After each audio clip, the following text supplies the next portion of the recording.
மோடி பாரதிய ஜனதா கட்சியெல்லாம் சந்தர்ப்பவாதிகள். ஏன் சொல்றேன்னா, வந்த உடனே வணக்கம் அப்படிங்கிறாரு. அந்த வணக்கம்னாவே என்னன்னா, உன்னை நான் ஏமாத்த வந்திருக்கேன் அப்படின்னு அர்த்தம். என்ன காரணம்னா, தமிழ் மீது பற்றுங்கிறாங்க. தமிழ்நாட்டுக்கு 11 ஆண்டுகள்ல நாங்க 12 லட்சம் கோடி செலவு பண்ணியிருக்கோம்.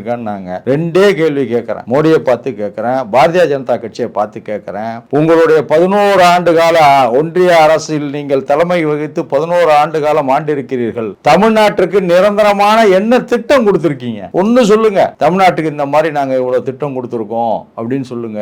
ரெண்டாவது, மெட்ரோ ரயிலுக்கு தமிழ்நாட்டுக்கு கொடுக்க வேண்டிய நிதியை ஏன் கொடுக்கல? 2, 3, தொடக்கப்பள்ளிக்கு கொடுக்க வேண்டிய திட்டத்துக்குள்ள நிதியை கொடுக்காம தமிழக அரசு உச்ச நீதிமன்றத்தை அசல் வழக்கு தொடுத்து நாட வேண்டிய சூழ்நிலைக்கு ஏன் தள்ளப்பட்டது? இது 3க்கும் மோடி பதில் சொல்லிட்டு, நான் தமிழ மேல அன்பா இருக்கேன், தமிழ மேல காதலா இருக்கேன், தமிழை நேசிக்கிறேன், திருவள்ளுவரை நேசிக்கிறேன், திருக்குறளை நேசிக்கிறேன்னா போதுமா? திருக்குறள் புக்கை கொண்டு அமெரிக்கால நீங்க யாருக்கோ பரிசு கொடுத்துட்டீங்கன்னா நீங்க திருக்குறளை வளர்த்தா அர்த்தமா? இல்ல திருவள்ளுவரை போட்டுனதா அர்த்தமா?